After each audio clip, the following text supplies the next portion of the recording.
नमस्कार मित्रांनो, आमच्या चॅनलवर नवीन असाल तर चॅनलला नक्की सबस्क्राईब करा, म्हणजे तुम्हाला मालिकेचे नवनवीन एपिसोड सर्वात अगोदर पाहायला मिळतील. तर तुला शिकवीन चांगलाच धडा या मालिकेमध्ये काय घडलं ते आपण बघणार आहोत. इकडे ओंकारने अधिपतीला खूप समजावलं असते. अधिपतीला अक्षराशी बोलणं पण करून दिलेलं असते. तेवढ्यात तिथे शाळेतील शिक्षक वर्ग आणि फुलपगारी येतात. तर अधिपती त्यांना आत बोलावतो आणि त्यांच्याशी चर्चा करतो. तर इकडे शाळेतील शिक्षक आणि फुलपगारींनी शाळेच्या विद्यार्थ्यांकडून अधिपतीसाठी एक भेटवस्तू आणलेली असते. ते एक महल असतं, म्हणजे शाळेचं भुवनेश्वरी विद्या मंदिर असतं. त्यावर अधिपतीचं चित्र आणि भुवनेश्वरीचं चित्र आणि अक्षराचं चित्र असं लावलेलं असतं. अधिपतीला खूप आवडतं. अधिपती सर्वांचे धन्यवाद करतो.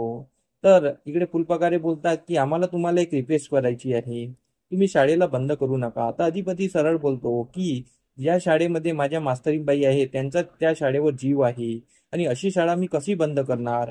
मी जोपर्यंत आहे तोपर्यंत मी शाळा बंद करू देणार नाही. तुम्ही फक्त शाळेच्या मुलांच्या आता परीक्षेवर लक्ष द्या, तुम्ही याकडे लक्ष देऊ नका. शाळा बंद होणार नाही हा माझा शब्द आहे. हे जेव्हा अधिपती बोलतो तेव्हा फुलपगारेंना खूप बरं वाटतं. तर फुलपगारे बोलतो ठीक आहे, तुमच्या म्हणण्यानुसार आता सर्व ठीक झालेलं आहे, आता आम्ही निघतो. इकडे अक्षरा घरी पोहोचलेली असते आणि इरा अक्षराला नेहमीप्रमाणे डिवचून बोलत असते आणि बोलत असते, ताई तू काय अधिपती अधिपती करत असते, आणि त्या माणसामध्ये असं काय आहे. तर अक्षरा त्याबद्दल सांगत असते की अधिपती हे एक न्यायी व्यक्ती आहे आणि त्यांचा न्याय खूप चांगला असतो. आज त्यांनी शाळेतील विद्यार्थ्यांचा आणि शिक्षकांचा विचार करून आज शाळा बंद होण्यास अ, अ, थांबवलेली आहे. म्हणजे ते भुवनेश्वरी मॅडमच्या खिलाफ उभे झाले. अन्यायाच्या खिलाफ ते नेहमी उभे राहतात, मला नेहमीपासून ठाऊक आहे. तर इकडे इरा बोलते की ताई तू नेहमीच अधिपतीचे गुणगान गात असते, पण त्यांनी जेव्हा तुला दिवस नोटीस पाठवली तेव्हापासून माझ्या मनातून ते उतरून गेलेले आहे, आणि तुला काय त्यांचा एवढा पुडका आहे. पण अक्षरा बोलते नाही, मला अधिपती पहिलेपासून खूप आवडतात आणि त्यांचं असं न्यायी वागणं मला खूपच आवडते. अधिपतीच्या बोलण्यामध्ये मला खूपच तारतम्य वाटते, म्हणून अधिपती मला खूप आवडतात. आणि अक्षरा खूप खुश असते. तर अक्षराची आई पण अक्षराला बघून खूप खुश असते. इकडे घरी वकील आलेला असतो आणि भुवनेश्वरी त्या वकिलासोबत बोलत असते आणि बोलत असते की हा डिवॉर्स कधीपर्यंत होणार. तर वकील सरळ बोलतात की डिवॉर्स व्हायला वेळ लागेल, कारण की कायदेशीर कारवाईला वेळ लागतो. तर भुवनेश्वरी बोलते आम्ही जेवढा पाहिजे तेवढा पैसा ओतू आणि काही करू, पण तुम्ही हा डिवॉर्स लवकरात लवकर झाला पाहिजे. आम्ही अक्षराला जे पाहिजे ते देऊ, पण आम्हाला हा डिवॉर्स पाहिजे आणि तुम्ही काहीतरी लवकरात लवकर करा. वकील त्यांना समजायची कोशिश करतो, पण ही भुवनेश्वरी समजायला खाली नसते. तर वकील बोलतो ठीक आहे, आम्हाला जे वाटते आम्ही ते लवकरात लवकर करूया. तर इकडे अधिपती घरी आलेला असतो आणि अधिपती घरी आलेला असतो आणि तो आजीला भेटतो. तो आजीला शाळेतली गोष्टी सांगत असतो की विद्यार्थ्यांनी त्यांच्यासाठी कसं गिफ्ट आणलं. तर इकडे आजी पण खूप खुश असतात आणि आजी बोलतात तू सुनबाईला या घरात घेऊन ये.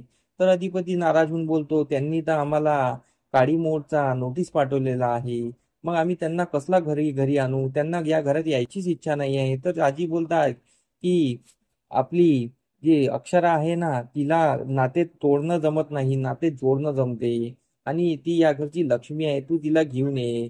माझ्यावर विश्वास ठेव, ती अशी नाही आहे. अधिपती बोलतो ठीक आहे, मी करतो प्रयत्न. तर अधिपती बोलतो आईसाहेब आहे का. तर त्यावर आजी बोलते की नाही, त्या बाहेर गेले आहे. तर अधिपती सांगतो की आईसाहेब आले की मला बोलायचं आहे, धनाजीला सांगून आईसाहेब आले की मला सांगावं. तर इकडे भुवनेश्वरी घरी आलेली असते. धनाजी तिला चाय द्यायला येत असतो. तेवढ्यात आजी पण येते. आजीला ही भुवनेश्वरी दिसते तर आजी धनाजीला बोलते की अधिपतीला सांग की आईसाहेब आले आहे.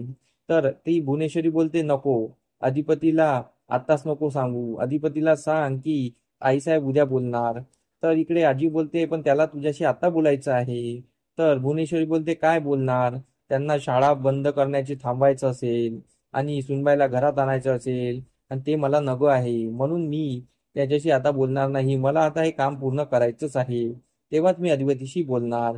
इकडे अक्षराचा चारू वाजला फोन आलेला असतो. ती खूप खुशीने चारू वाजला सांगत असते की अधिपतीने शाळेतील सर्व शिक्षकांचा पगार केलेला आहे आणि शाळा बंद व्हायचं थांबवलेलं आहे. चारू वाजता तेवढी खुशी झालेली नसते, पण चारू वाज बोलतो खूप छान झालं, पण हे छाया सर्वेची बूड ही भुवनेश्वरी आहे, ती शांत बसणार नाही. म्हणून मी विचार केलेला आहे, आता मी तिचं नेहमीसाठी तोंड गप्प करणार.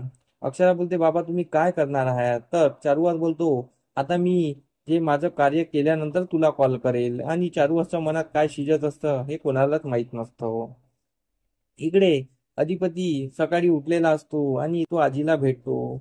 आजीला बोलतो की मी मासलीनबाईशी आज बोलण्याचा प्रयत्न करेन आणि मासलीनबाईला या घरला आणायचा प्रयत्न करेन, कारण की मलाही त्यांच्याशिवाय या घरात राहणं होत नाही, असं त्याचं म्हणणं असतं. इकडे भुवनेश्वरी आपला प्लॅन खेळतच असते आणि समोरील भागात आपल्याला मास्तरीनबाई म्हणजे अक्षरा ही ह्या घरी आलेली दिसणार आहे आणि ही भुवनेश्वरीवर मात करून ती घरी येणार आहे हे आपल्याला दिसणार आहे. तर आमचा एपिसोड कसा वाटला आम्हाला कमेंट करून नक्की सांगा. धन्यवाद. आमचा एपिसोड तुम्हाला कसा वाटला हे आम्हाला कमेंट करून नक्की सांगा. आम्ही तुमच्यासाठी नवनवीन एपिसोड घेऊन येत राहू. त्यासाठी आमच्या व्हिडिओला बघत राहा. धन्यवाद.